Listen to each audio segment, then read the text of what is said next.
Dans InDesign, il y a un concept très important, c'est la sélection d'objets. Pour ces sélections, vous disposez de deux outils. D'une part, l'outil sélection ou flèche noire, et d'autre part, l'outil de sélection directe ou flèche blanche. Commençons par cet outil de sélection et je vais cliquer sur ce bloc. Il apparaît alors des poignées sur le bord de l'objet et quand je place le curseur sur une poignée latérale, il se transforme en double flèche et je peux alors redimensionner le bloc.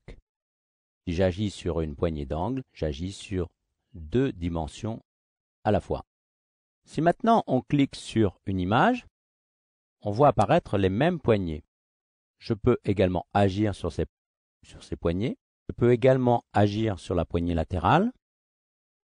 Et ici, j'effectue de façon très facile un recadrage. Dans tous les cas, je n'ai pas agi sur l'image. Quand on clique sur un texte, on obtient les mêmes poignées, plus deux autres supplémentaires un peu plus grosses. Celle-ci s'appelle le port d'entrée et ici le port de sortie. Ces deux ports permettront de réaliser des chaînages entre différents blocs. Ici, je vais juste redimensionner le bloc. Nous allons maintenant passer à l'outil de sélection directe.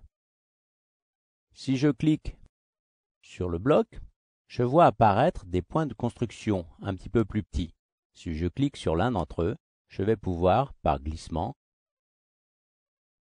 déformer le bloc. Je peux faire la même chose avec le bloc texte. Je clique sur le point, puis je déforme le bloc. Si je clique sur un objet vectoriel, je vois également apparaître les points de construction ou points d'ancrage et si je clique sur l'un d'entre eux, je peux le déplacer pour déformer l'objet. Agissons maintenant sur l'image avec l'outil de sélection directe. Celui-ci a plusieurs fonctions. Première chose, quand j'amène l'outil sur l'image, je vois une petite main. En cliquant sur l'image, je vois apparaître le rectangle d'encombrement de l'image. Je peux le déplacer pour repositionner l'image dans le cadre. Je peux également agir sur les poignées de l'image pour redimensionner l'image, toujours dans le cadre. Si maintenant j'attends avant de déplacer, je vais voir une image estompée qui me facilitera le positionnement de l'image ou son redimensionnement. L'outil de sélection directe peut également être utilisé pour déformer le bloc contenant l'image. Pour cela, je vais d'abord désélectionner, puis amener le curseur sur le bord du bloc. Quand je clique, je vois apparaître les poignées de construction du bloc et je peux déformer. Ici, je n'agis que sur le cadre, sans toucher à l'image elle-même, que je peux repositionner à l'intérieur du bloc déformé. Nous allons maintenant étudier les sélections multiples. Elles s'effectuent principalement avec l'outil de sélection. Je clique sur le premier bloc, puis en enfonçant la touche majuscule, je vais cliquer sur le deuxième bloc à sélectionner. Je peux alors déplacer cet ensemble de deux blocs sur la page. Une autre façon de faire une sélection multiple consiste à tracer avec l'outil de sélection un cadre qui touche les blocs à sélectionner. Ici, les 4 blocs sont sélectionnés. Je peux maintenant les déplacer. Pour rendre plus facile le déplacement d'ensemble de blocs, comme ceci, je peux les associer dans un groupe. Pour cela, dans le menu Objet, je vais choisir Associer. Je peux aussi taper le raccourci CTRL-G ou Command-G sur un Macintosh.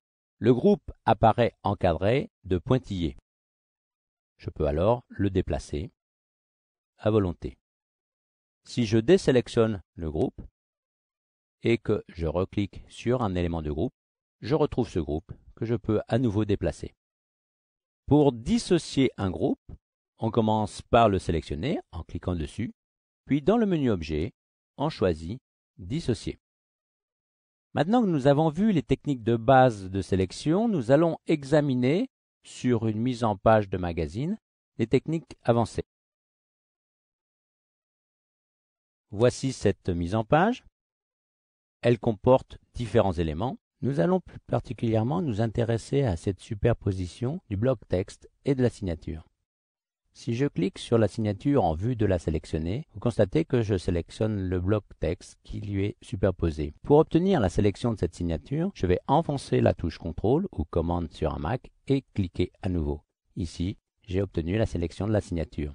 Si, toujours en enfonçant la touche commande ou CTRL, je clique à nouveau, je sélectionne le bloc inférieur, ici en l'occurrence le bloc vert. Si je clique encore, je resélectionne le bloc texte et ainsi de suite. Je peux maintenant déplacer cette signature.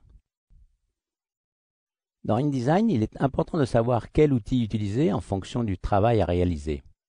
Ici, si je double-clique sur le texte, automatiquement, InDesign bascule vers l'outil texte. Je peux donc éditer ce texte. Une nouvelle fonctionnalité dans InDesign CS3 concerne les groupes. Ici, j'ai une série de formes qui constituent un groupe. Si je clique sur l'une d'entre elles, je sélectionne tout le groupe. Si maintenant je veux agir sur une seule, individuellement, je double-clique et je peux accéder à l'objet dans le groupe. InDesign a automatiquement basculé vers l'outil de sélection directe. Une autre fonctionnalité apparaît sur les images. Toujours avec l'outil de sélection, si je clique sur une image, je sélectionne le bloc.